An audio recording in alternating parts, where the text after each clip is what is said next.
एक ग्रामीण की शिकायत पर जो मंडल के डीआईजी साहब होते हैं वो उस थाने की कई शिकायतों को मिलने के बावजूद भी वो पहले तो एसएसपी साहब को फोन कर देते हैं कि इसकी स्थिति को सुधारो, काफी समय से इस कोतवाली की शिकायतें आ रही हैं, लेकिन फिर भी उस कोतवाली में कोई सुधार नहीं होता।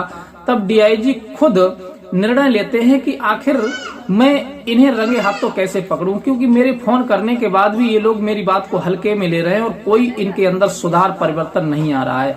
तभी वो अपना दिमाग लगाते हैं कि चलो कुछ ना कुछ तो हमें करना चाहिए, क्योंकि ऐसे भ्रष्ट लोगों के खिलाफ अगर हम कोई कड़ा एक्शन नहीं लेंगे तब तक कोई सुधार नहीं होगा। और फिर कड़ा एक्शन जब ही ले सकते हैं जब हम अपनी आंखों से कोई गलत काम देख लें, तब यहाँ से बैठ करके नहीं ले सकते। यह विचार करके डीआईजी साहब एक बैसाखी ले लेते हैं, विकलांग का भेष रख लेते हैं और फिर बहुत ही गरीबी हालत अपनी दर्शाते हैं, जैसे कि कोई गरीब व्यक्ति हो और विकलांग हो जो बेसहारा हो। उस हालत में वो उसी कोतवाली में पहुंच जाते हैं और उस कोतवाली में देखते हैं कि वो इंस्पेक्टर किसी के साथ सही व्यवहार नहीं कर रहा है। जो भी फरियादी आता है उससे सबसे पहले वो पैसे की डिमांड करता है और बिना पैसे के वो किसी की बात नहीं सुनता। जो पैसा नहीं देता है उसे दुत्कार करके गाली गलौज करके भगा देता है, और जो पैसा देता है चाहे वो दोषी क्यों ना हो, पैसा दिया और फिर उसे उसने छोड़ दिया, वहां से घर जाने के लिए कह दिया।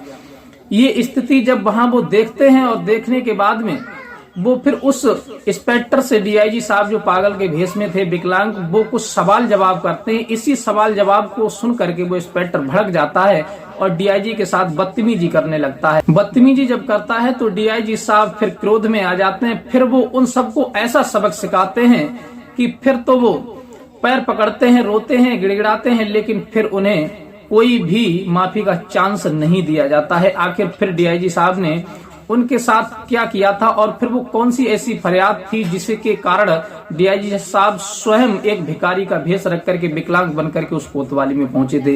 ये पूरी सच्चाई जानने के लिए आप इस वीडियो को अंत तक जरूर देखते रहें। नमस्कार, प्रणाम, मैं हूँ रितेश कुमार। दरअसल आज की जो सच्ची घटना मैं आपको सुनाने के लिए जा रहा हूँ, ये सच्ची घटना बहुत ही इंटरेस्ट है और आपके दिल को छू कर निकलने वाली है। आप भी इस कहानी को सुनेंगे तब आप सोचने पर मजबूर हो जाएंगे कि वास्तविक इस थानों में ऐसे ही होता है। जो पुलिस विभाग के जो अधिकारी होते हैं, कर्मचारी होते हैं, वो जनता के प्रति ऐसा ही रवैया करते हैं और बड़े बड़े अधिकारियों को ऐसे ही कड़ा एक्शन लेना चाहिए और इनको ऐसे ही सबक सिखाना चाहिए। एक डीआईजी साहब के पास में कई बार शिकायत पत्र जा रहे थे, तो डीआईजी साहब उन शिकायत पत्रों को सुन करके या तो उन पर आदेश कर दिया करते थे, और वो आदेश जब करते थे तो थाने में आकर के वो आदेश समाप्त हो जाता था, क्योंकि वहां से वो अपनी रिपोर्ट लगा करके भेज देते थे। इसी प्रकार से कई शिकायत पत्र उनके पास, जो उन्हीं के बगल में एक कोतवाली थी, वहां का इंस्पेक्टर था, वो बड़ा ही घूसखोर था और वो जनता के प्रति उसका रवैया अच्छा नहीं था। फिर डीआईजी साहब एसपी को फोन करते हैं, एसपी कोतवाली के लिए फोन कर देता है, लेकिन फिर भी उसके अंदर कोई सुधार परिवर्तन नहीं आ रहा था। वो अपनी मनमानी कर रहा था। और जो बड़े मंडल लेवल के जो अधिकारी होते हैं पुलिस विभाग में सही या किसी भी विभाग के सही, वो हर समय कोतवाली और थाने में जाने का उनके पास टाइम कहाँ होता है। वो तो बस जिले के एसएसपी को फोन करते हैं और एसएसपी उन थानों के लिए देखता है, लेकिन वहां उनकी सभी की मिली भगत होने के कारण कुछ समाधान जनता का नहीं होता। फिर एक व्यक्ति बहुत ज्यादा परेशान होता है और हाथ में एप्लीकेशन लेकर के उन्हीं डीआईजी के पास पहुंचता है, कहता है कि सर मैंने थाने में कई बार एप्लीकेशन दी, एसएसपी के लिए भी एप्लीकेशन दी, लेकिन मेरी कोई सुनवाई नहीं हुई।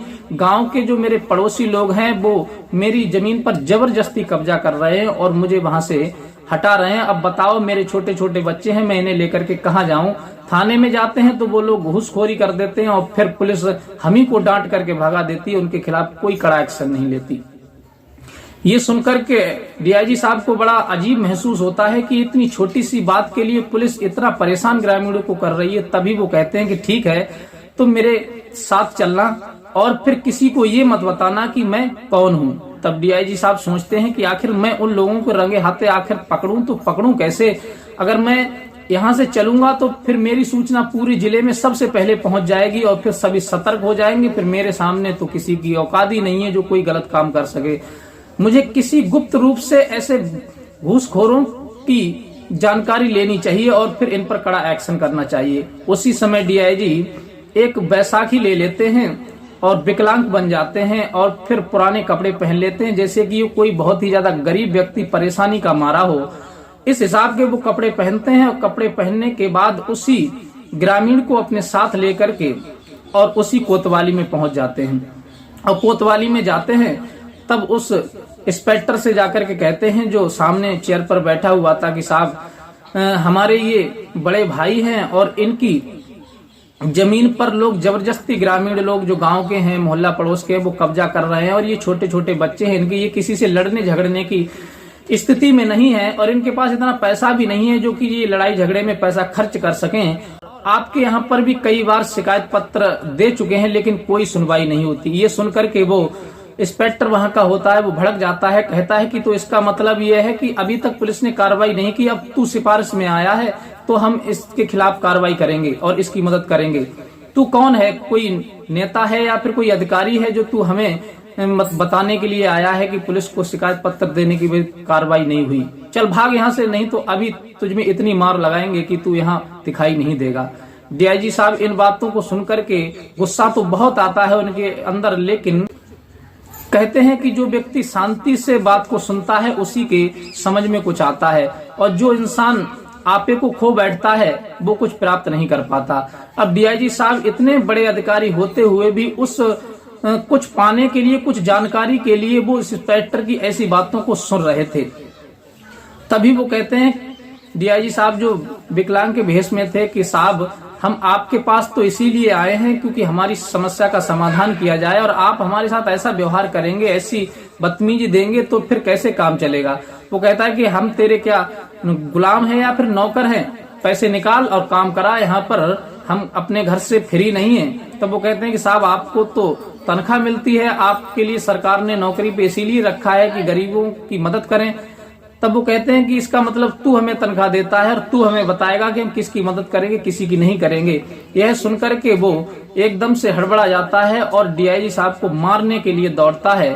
तभी डीआईजी साहब उसका हाथ पकड़ के उसके मुंह पे 2 तमाचे मारते हैं और जैसे ही डीआईजी ने उस इंस्पेक्टर के मुंह पर 2 तमाचे मारे तो फिर अफरा तफरी का माहौल मच जाता है। सभी लोग चौंक जाते हैं कि एक विकलांग व्यक्ति ने और कोतवाली के इंस्पेक्टर को तमाचे जड़ दिए। यह बात तो पूरे इधर उधर फैलने लगती है और वहां जो स्टाफ होता है वो सभी दौड़ करके आते हैं और फिर डीआईजी को इधर उधर से पकड़ लेते हैं। और फिर वो इंस्पेक्टर कहता है कि ऐसा करो, इसे पकड़ करके हवालात में ले चलो, इसकी अच्छे से हम खबर लेते हैं कि आखिर इसकी औकात क्या है जो इसने हम पर हाथ उठाया है। तभी डीआईजी साहब कहते हैं कि औकात हमारी तो बहुत है लेकिन औकात अब तेरी नहीं रहेगी, अब हम तुझे बताते हैं। तभी वो अपनी जेब से अपना जो प्रूफ होता है, सर्टिफिकेट होता है, वो निकाल करके दिखाते हैं और जैसे ही उस डीआईजी के जो आई कार्ड था उस पर नजर पड़ती है तो फिर उसके तो होश ही खराब हो जाते हैं। उसके चेहरे से पसीना टपकने लगता है। अब तो उसकी सांस वहीं की वहीं अटक जाती है और फिर वो एकदम से पैरों में गिर जाता है, गिड़गिड़ाने लगता है, कहता है कि सर मुझे माफ कर दीजिए, मैं नहीं जानता था कि आप डीआईजी हैं और आप इस भेष में आए थे। आपके पड़ोसी करीबी रहने वाला भी आपको इस हालत में नहीं पहचान पाएगा। तब वो कहते हैं कि तुम्हारी शिकायतें बहुत बार मेरे पास गई थी और ये व्यक्ति जो है ये मेरी कोई जान पहचान के नहीं है। इन्होंने मुझे बताया था कि कई बार आपको एप्लीकेशन दिया और एसपी के यहाँ भी शिकायत इन्होंने की थी लेकिन कोई सुनवाई नहीं हुई और फिर तुम इनसे पैसे मांगा करते थे, बदतमीजी किया करते थे, लेकिन आज मैंने स्वयं देख लिया कि तुम वास्तविक इनके साथ बदतमीजी करते होगे और अब तुम्हें किसी भी कीमत पर बख्शा नहीं जाएगा। तुम जैसे घूसखोरों ने ही तो जनता का विश्वास उठा करके रख दिया है। अब वो पैरों में गिर जाते हैं और डीआईजी साहब तुरंत एसएसपी को फोन करके थाने बुलाते हैं और सभी को सस्पेंड करवा देते हैं और उनके खिलाफ विभागीय कार्रवाई करके उनके खिलाफ मुकदमा लिखा जाता है और उन्हें सबको जेल भेजा जाता है और तुरंत वहां पर नए स्टाफ को बुला करके डीआईजी साहब आदेश करते हैं एसएसपी को यहाँ तुरंत इंस्पेक्टर की तैनाती की जाए और इस जो बुजुर्ग व्यक्ति ग्रामीण है, इसकी जो जमीन पर अवैध रूप से लोग कब्जा कर रहे हैं, उनको सबको हटाया जाए, उन सभी का कब्जा हटवा करके इस व्यक्ति को कब्जा दिलवाया जाए।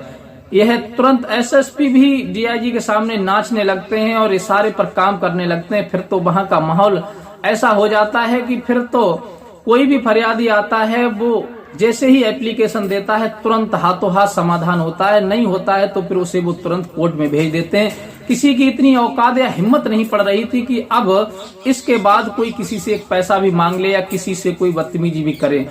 तो साथियों, ये वीडियो आपको कैसी लगी? हमारा उद्देश्य ये घटना कहानी सुना करके किसी का दिल दुखाने का मकसद नहीं है। हमारा मकसद तो केवल आपको सतर्क और जागरूक करना है कि समाज में ऐसा ही हो रहा है और ऐसे ऐसे भ्रष्ट पुलिसकर्मी अधिकारी जो भरे हुए हैं, जो जनता के लिए अपनी नजरों में कुछ नहीं समझते, जबकि जनता के पैसा से ही ये नौकरी करते हैं और तनख्वाह लेते हैं, लेकिन फिर भी ये जनता को बेवकूफ समझते हैं। ऐसे भ्रष्ट पुलिसकर्मियों के खिलाफ तो सख्त बड़े अधिकारी के पास जाकर के कार्रवाई करवानी चाहिए और ऐसे भ्रष्ट घूसखोरों के लिए जेल की सलाखों के पीछे पहुंचाने का काम करना चाहिए। बस हमारी कहानी का यही एक सार है।